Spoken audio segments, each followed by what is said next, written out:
I encourage everyone to think about what they know about jewelry. We feel that it is a much more dynamic art form than most people think.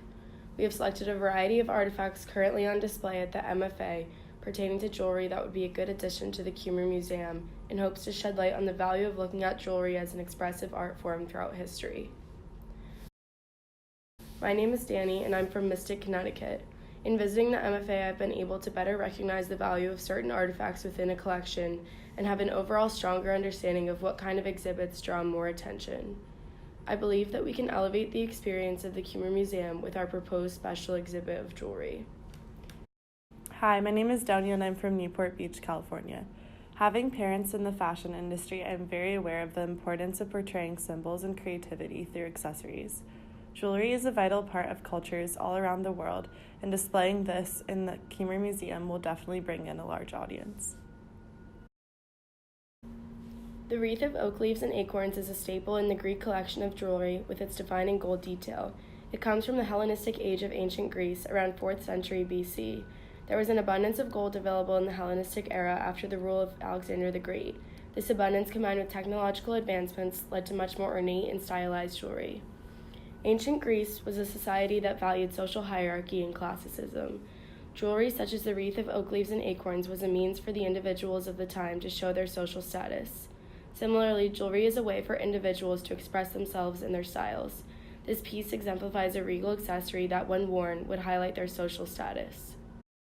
This necklace from Korea is an important part of the collection as it shows the contrast in jewelry throughout different cultures. The necklace can be traced back to the Three Kings period, about 5th century AD. The use of simple beads, glass stones, and a single jade pendant shows the preference of the Koreans to use unadorned earthly materials to express themselves. The style of the necklace is reflective of Korean culture as a whole, as many pieces of jewelry are for their respective cultures. The use of natural materials and simple techniques is representative of their general value and respect of nature. The simplicity of this artifact is a good addition to the collection in its contrast to the other more elaborate pieces. The constrictor arm form is a much more contemporary example of jewelry. The bracelet was created by the American artist Boris Bali in 1990 using silver, brass, and titanium. It stretches about 11 inches in diameter, making it a much larger piece of jewelry in the collection. The more rigid design of this bracelet is reflective of the industrial culture of America. This piece in particular brings an interesting dynamic to the collection because it extends past the expected function of jewelry. The creator of the constrictor arm form intended to make a statement about society's expectations of beauty. The size and constricting nature of the piece is reflective of the expectation to endure pain for beauty.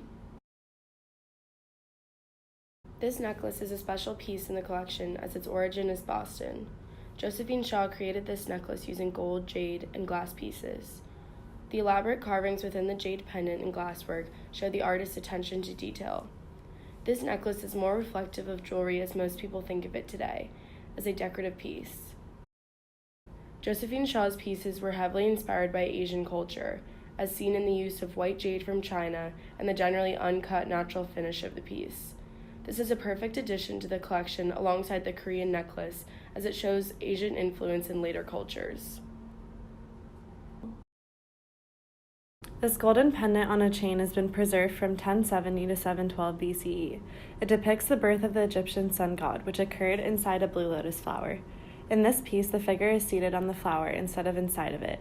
In ancient Egypt, jewelry was a means of adornment amongst all social classes and genders, yet art made of gold was solely for the upper class. In this pendant, the attention to detail is truly impressive. For example, the tiny uraeus on the figure's brow is what defines him as royalty. Also, the god is shown with his legs drawn up in a side profile, both typical of Egyptian artwork. Considering jewelry and mythology's importance in ancient Egyptian society, this would be a great addition to the Cummer Museum's jewelry collection. Dating back to the Iron Age around 900 BCE, this torque represents a common form of Western Iranian jewelry.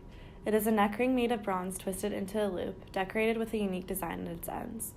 The ends are simply transformed into hooks, and the bronze is covered with green patina. Usually, however, torque's ends consist of the heads of powerful animals such as lions or rams.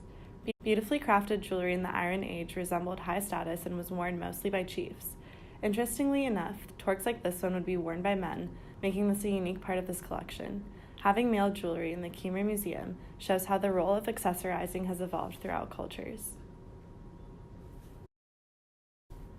Moving forward into the 19th and 20th centuries, we examine this whale's tooth pendant from the Republic of the Fiji Islands. This coconut fiber cord is embellished with a tusk of 15 centimeters. Called a tabua, whale teeth were vital in Fijian societies. Religiously, whale teeth were seen as a symbol of spirituality. They also had the power to convince others in agreements and requests. In Fijian culture, it is typical for a whale tooth to be presented to important figures as a means of binding alliances. These teeth are also presented at personal events such as weddings and funerals. For the Cummer Museum, this pendant would bring great diversity, as it is made out of unique raw materials that physically stand out from any other typical artifact of jewelry. A perfect example of jewelry tied to mythology, this medallion with a bust of Artemis is traced back to early 1st century BCE in Greece.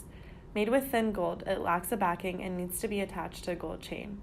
In this image, Artemis wears her quiver on her shoulder and is clothed in a peplos, which is a Greek robe.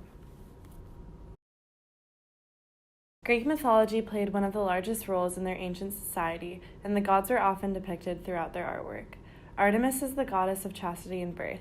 As seen in many ancient societies, symbols of fertility were often revered. This medallion's beauty would stand out in the Cummer Museum as the only piece showing a human. Thank you, Board of Directors, for your time. We hope that we can continue to work with you on this exhibit to enhance the experience of visiting the Cummer Museum. We are confident that our diverse selection of artifacts will truly make a great addition to your museum. These pieces portray how a variety of societies utilize jewelry as an expressive art form and shape their cultures as a whole.